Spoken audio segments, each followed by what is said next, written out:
Folks, welcome once again to WKNI TV 25 News, and we're here today at the Andalusia Police Department with Chief Wilbur Williams. Chief, thanks for accepting our invite or our request to come over, and I'm hung on invitations right now. I understand. But anyway, thanks for accepting our request to come in and talk to you about. We noticed the Andalusia Star News ran an article today, and we wanted to get that firsthand information from you as well and share it with our viewers on some of the things that's going on. Plus, I have a couple more questions that we've had. Okay. But obviously, there is a ongoing feud that one of your former paid employees is now running for political office, Mr. Blaine Wilson. Yes, sir. And Mr. Wilson was a paid part-time police officer, as I understand it.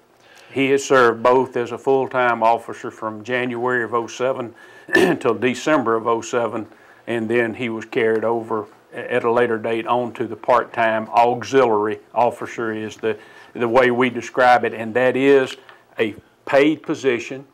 To be eligible to fill that position, a person has to be a certified police officer. It's not like the county reserves and some where people are not certified. This position can only be filled by a certified police officer, and it can be in a part-time capacity. Chief, Blaine Wilson served in that capacity with you for the time period that you mentioned. During that time frame, we're going to go back. I'm not good on the years because so many things have been, there's been a lot of accusations made, and I just want to get to the bottom of the truth. And I'm going to ask you some questions. Yes. And some may not be a smiley face question. Yes. All right. Now, back, I guess it was in 2007 where the senator was involved. Is that? It probably was 2008, Eddie. Mr. Wilson resigned from the police department on December the 7th of 2007 during the period which he was acquiring WAAO radio station. Mr. Wilson had consulted with me, had talked with me at length about it, and had shared his intents and what he was trying to do. And certainly I encouraged him if it was going to improve his family and if that's something he wanted to do. At that time, I explained to him that the protocol for the city is he had to resign his full-time job. Once that resignation was completed, then it would be incumbent on him to go back to City Hall and fill out the part-time paperwork, which is different. And Mr. Wilson agreed and assured me that he would take care of it. And Eddie, during that time, we were making preparations to begin the training center. We had a lot going on. And, and I'll take the responsibility for not following up on those instructions to ensure that Mr. Wilson followed through on his end of the responsibilities. Then the incident involving Senator Lowell Barron occurred, and it was during that incident that we discovered that Mr. Wilson never bothered to go to City Hall to fill out the paperwork to qualify him or to make him a part-time officer, and that's the reason the charges were thrown out and was not prosecuted against the senator. And of course, Mr. Wilson came to me after that, and he was apologetic for not doing what he was supposed to do. And he asked me, said, can I join, and can I still be a part-time officer?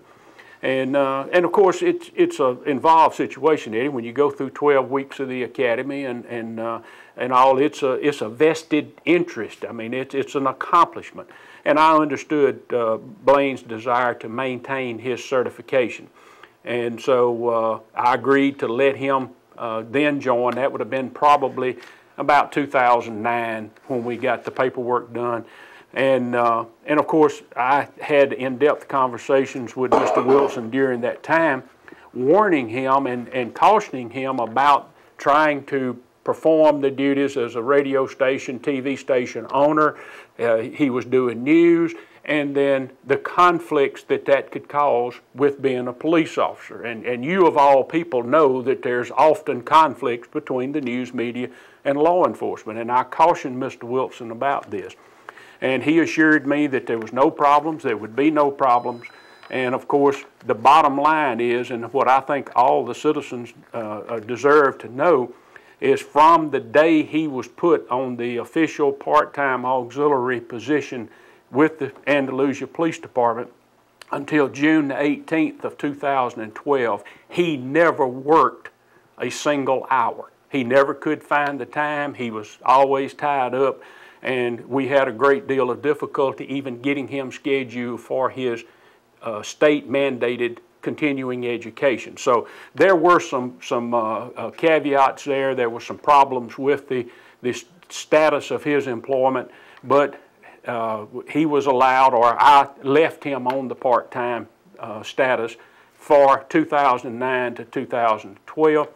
This is a rather unique situation because part-time employment is different from full-time. His family was not dependent upon that paycheck for him to survive. So there was some difference in a full-time employee, which a full-time employee was guaranteed certain rights and privileges, and for termination you have to have due process and all. But in this particular situation with a part-time employee, they're pretty much at will and can be terminated by the appointing authority, which is me.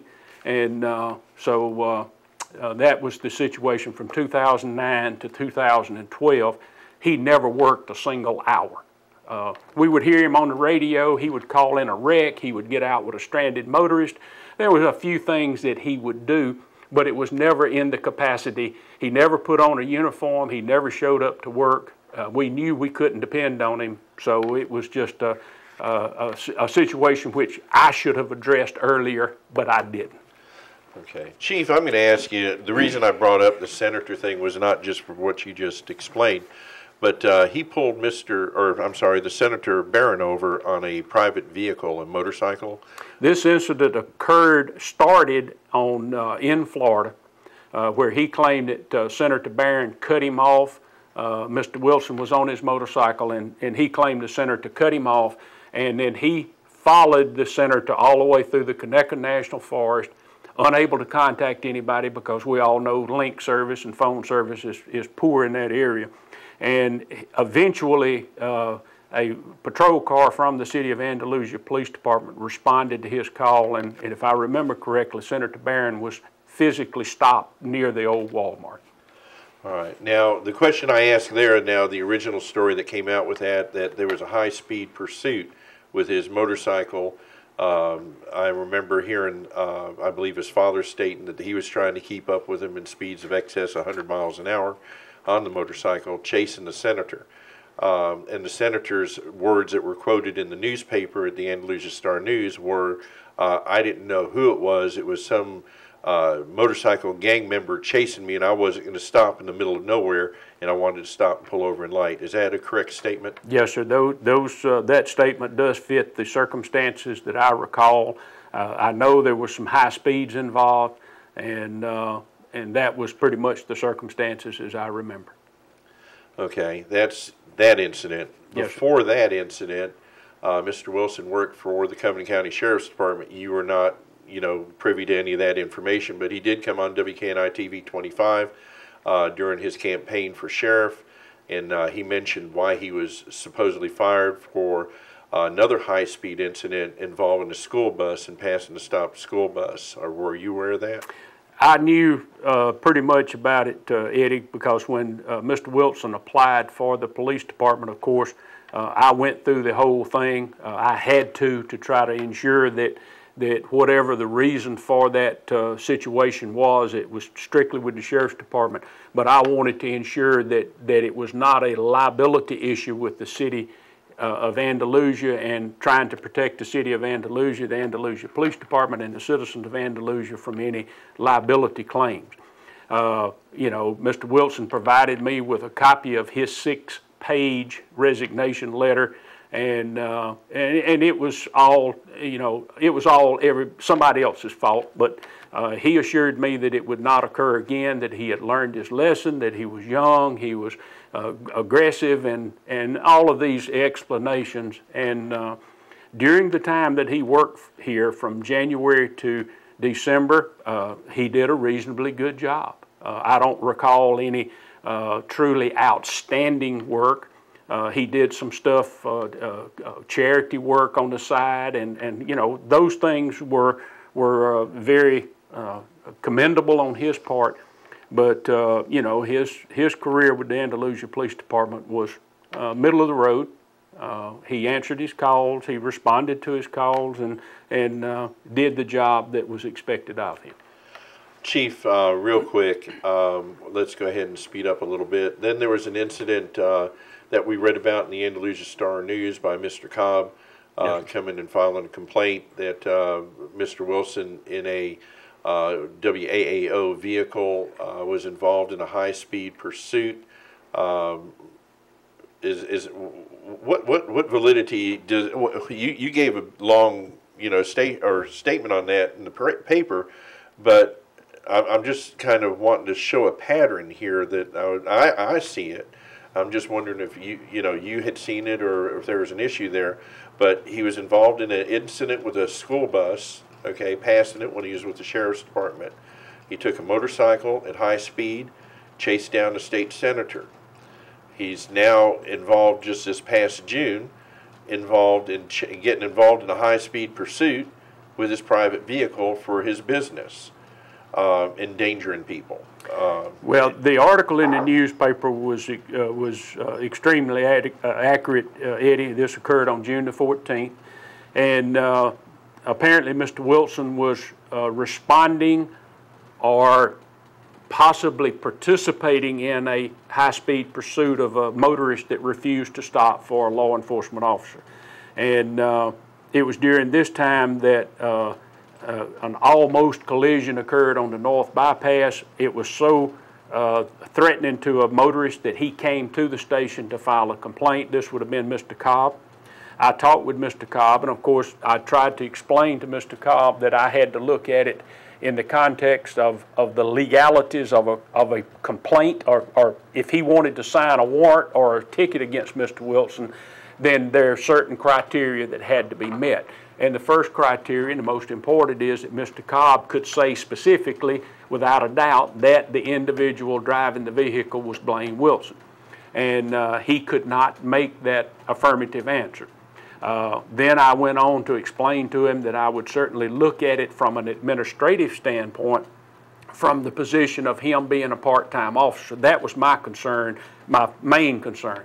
Then secondly, my concern was that if he was operating his private vehicle in this manner, that it was certainly an issue that I had to deal with.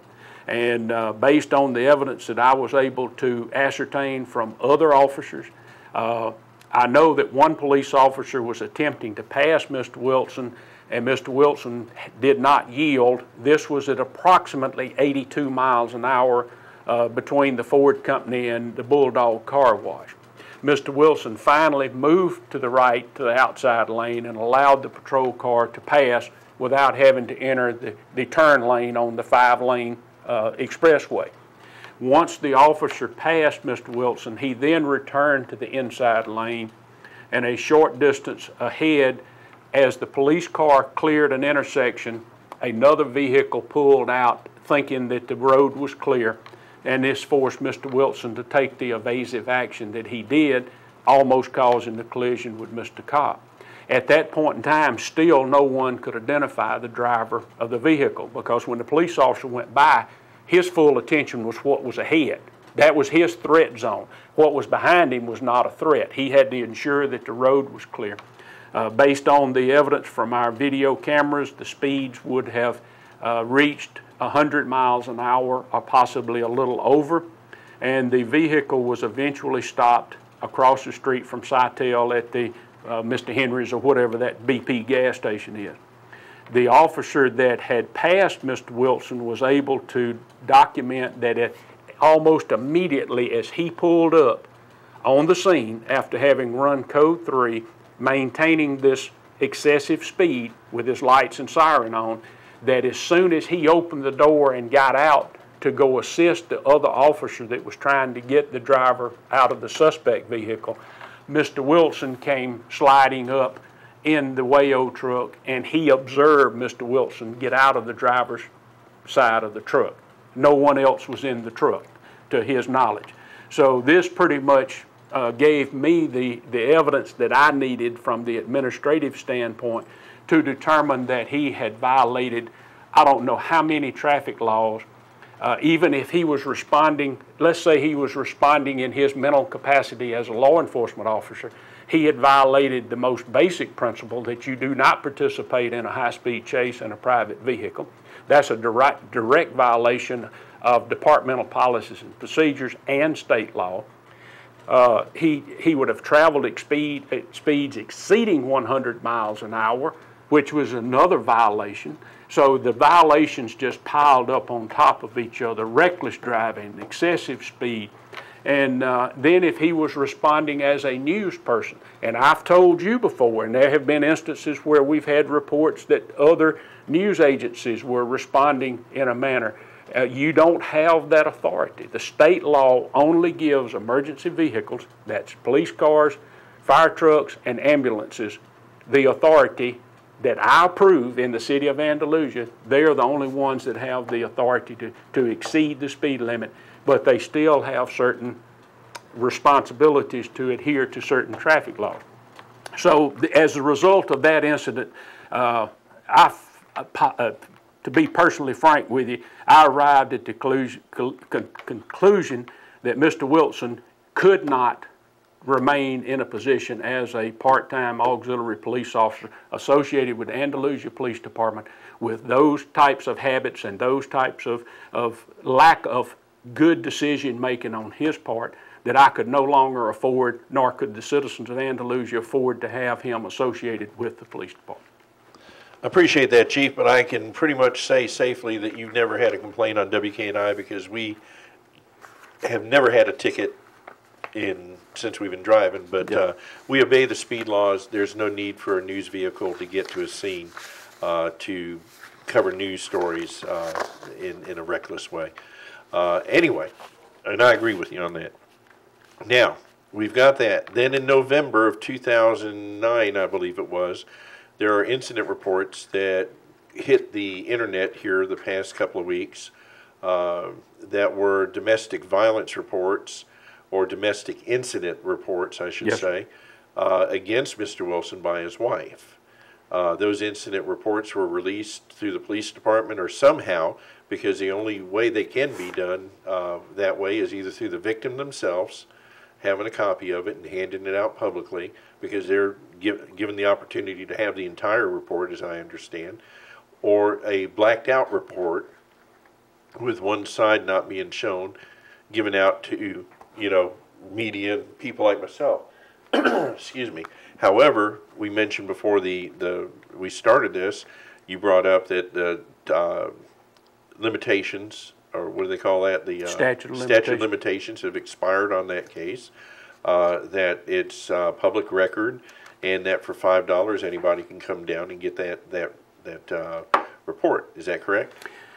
Basically, and let me just take a minute or two to go through this. And first of all, you know, I would truly like to apologize to the citizens of Andalusia for the despicable direction that this election cycle has taken here in the city of Andalusia.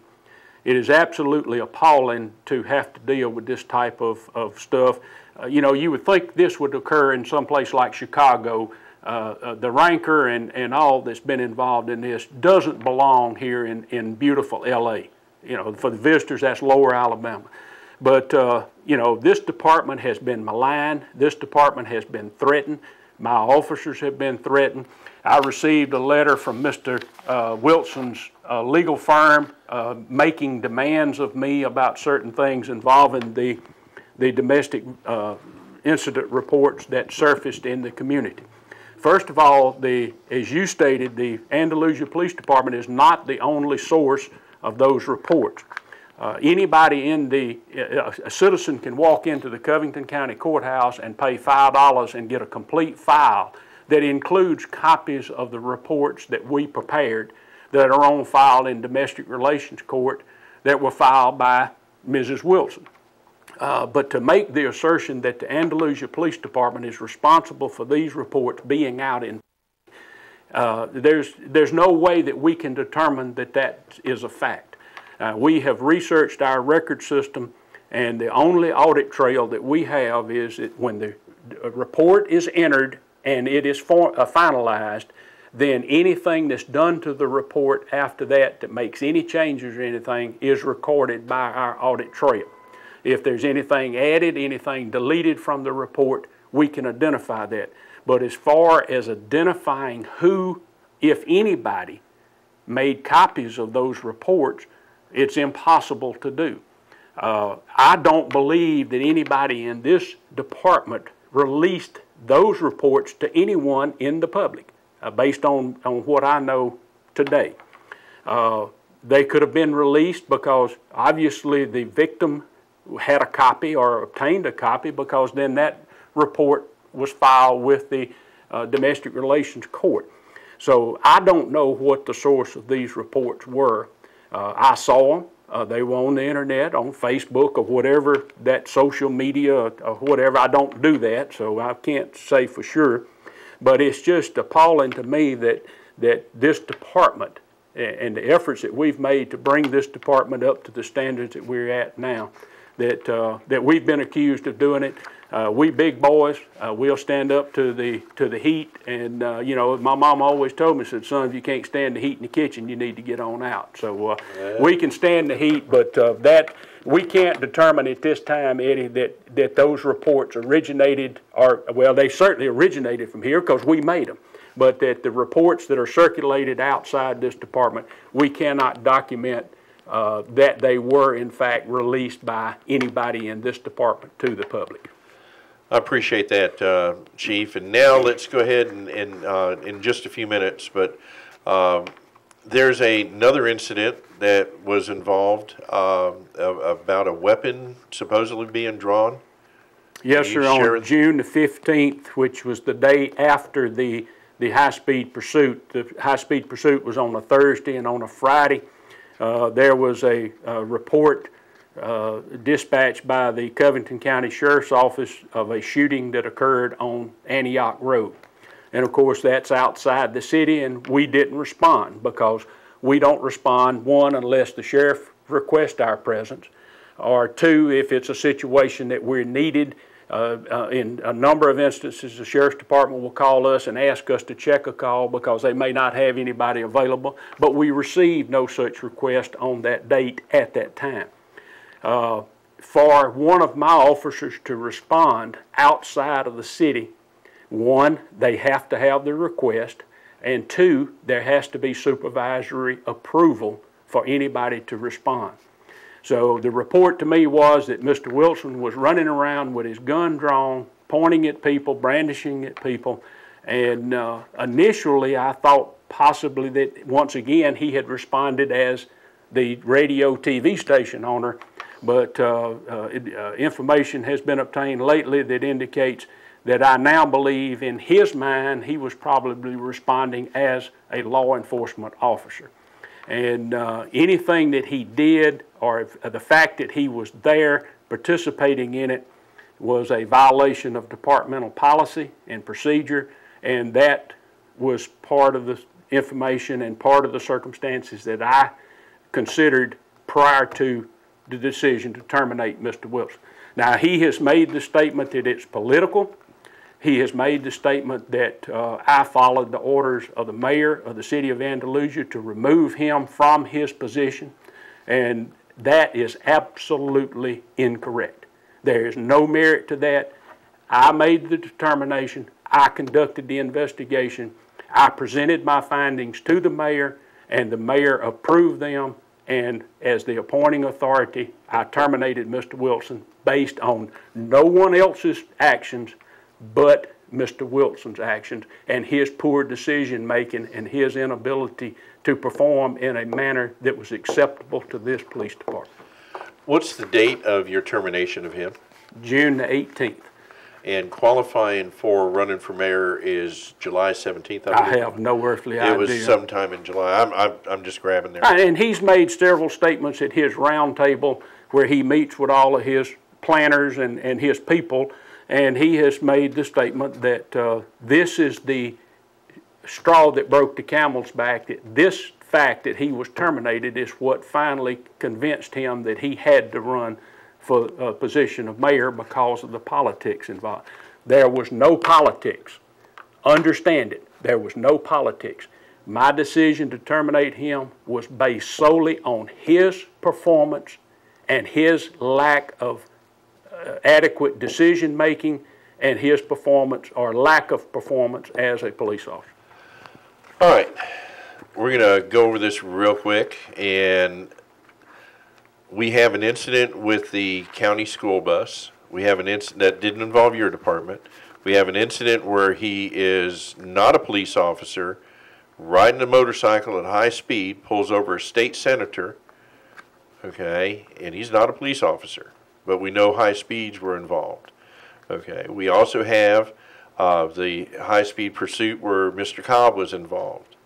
We have 2 domestic violence reports that were filed, okay, or domestic incident reports, I should say, that involved him and his wife. And let me point this out to Eddie, and there have been some questions asked about, why wasn't he dealt with at that time? Well, that's where I'm going. And, rest assured, and I probably, he may deny it, but Mr. Wilson needs to remember the counseling session that I had with him at the request of other people to talk with him. And, of course, I did it as the chief of police, and my position was simply, you can't behave like this. You can't have this type of situations occurring and remain in this position. And had there been any indication that Mrs. Wilson would have pursued those complaints in court, then I would have had no other choice but to have dealt with this at that time and him serving as a police officer.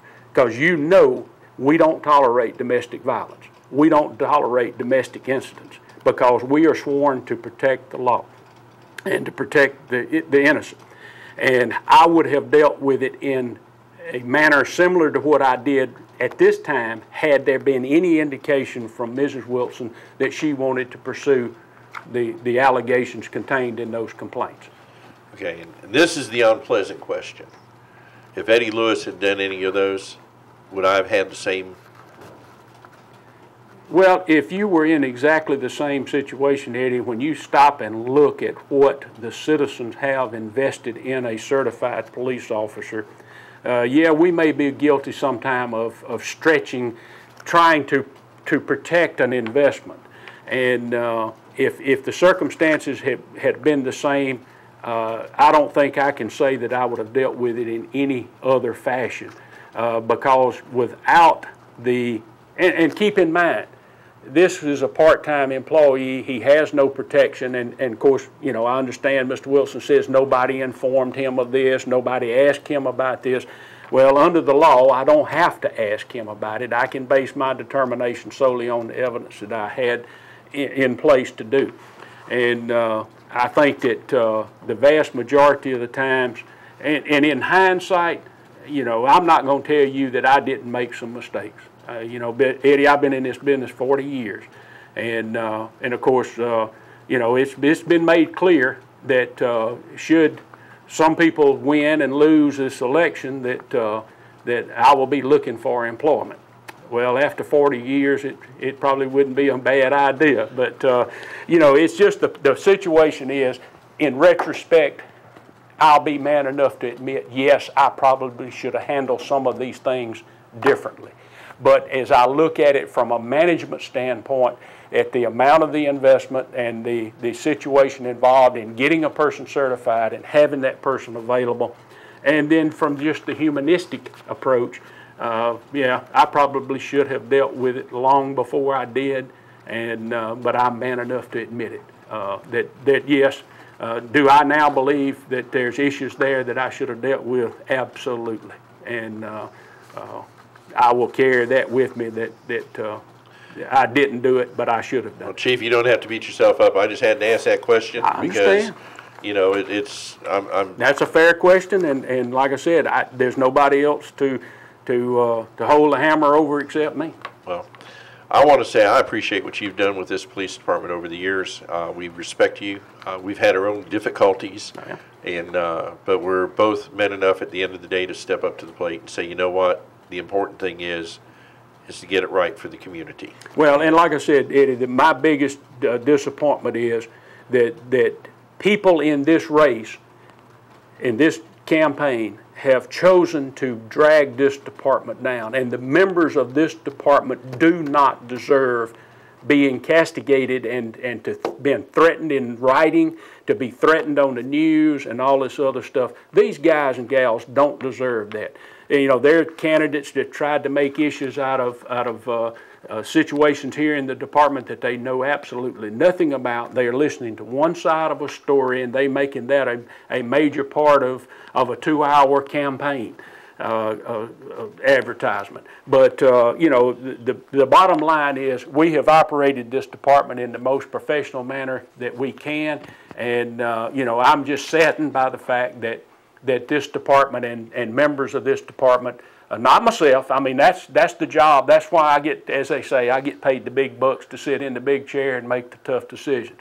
But the guys and gals that are out here working every day to make this community as safe as it is, you know, if you use any objective measure of what this police department is doing, when you look at the crime statistics and you see that we fit in either the lowest category we're in is third in a group of 39 other cities our size, Eddie, we're doing something right. And the citizens deserve the very best protection that they can get, and that protection should be absence of political influence, and that's what's so saddening about this and so disappointing to me, that a candidate has chosen to pull this department into the quagmire and to try to make this department an issue of this election. And it is not. We have received the utmost cooperation and support from the current administration. We have equipment that's unequaled to any department this size in the state. I will challenge anyone to bring forth evidence and to bring forth statistics or bring forth anything that will show that this department is not a leader in the state. We don't follow anybody. Lead, follow, get out of the way. Well, Chief, I have to agree with you. You have a fine department. There's police officers out there that are serving this community, putting their lives on the line every day, and they're very respectful and very good young men and women. And for that, we thank you. And also thank you for your cooperation with the media with us. Well, like I said, we've been maligned so much, Eddie. There's too many lies and misinformation that's been put out. Normally, I wouldn't have participated in this. Probably shouldn't have said some of the things that I've said. But, you know, it's time for the citizens to understand the truth and to understand what has happened in this particular campaign and how this campaign and this department and this city have been dragged through the mud. I truly apologize to the citizens, and I just hope that they understand. And the best way to understand it and to make it known is to reject this type of Chicago-style politics, and let's get on with the business of the city. Let's keep our good community good and make it the best it can be. I appreciate it. And I've got one more question. You know how that works. But Chief, I know you probably can't answer it, but I'm going to ask you. Do you know of any ongoing investigation, criminal investigation right now with Mr. Wilson involved? For me to comment on anything about any ongoing investigations, Eddie, would not be appropriate. I'm not handling any. I won't confirm or deny that I have knowledge that there are ongoing investigations, but any acknowledgement of it would tend to hamper that investigation if, in fact, it is underway. Good not answer. Thank you, Chief. God bless you, and please pass the word around that we sure appreciate these folks here at the Andalusia Police Department, and certainly the years that you've put in. We've watched you from the beginning to the hopefully not the end, but you know, to now. And if it should be the end somewhere down the road, let us know. We'll put a camera and a microphone in your hand. It's like the monkey that got his tail cut off, Eddie. He said, it ain't long now. But just, folks, remember, it's your God-given constitutional right to vote. That is the most sacred right that any of us have in this country. Exercise that right Tuesday, August the 28th, and vote for the candidate that you feel like will best serve the citizens of Andalusia and the city of Andalusia for the next 4 years. Thank you. With that being said, Chief, thank you. God bless you. Tell that beautiful wife of yours, hey, and we sure look forward to seeing her soon, too. Folks, that's it from Andalusia Police Department. We appreciate you tuning in, and we're going to go back to our newscast.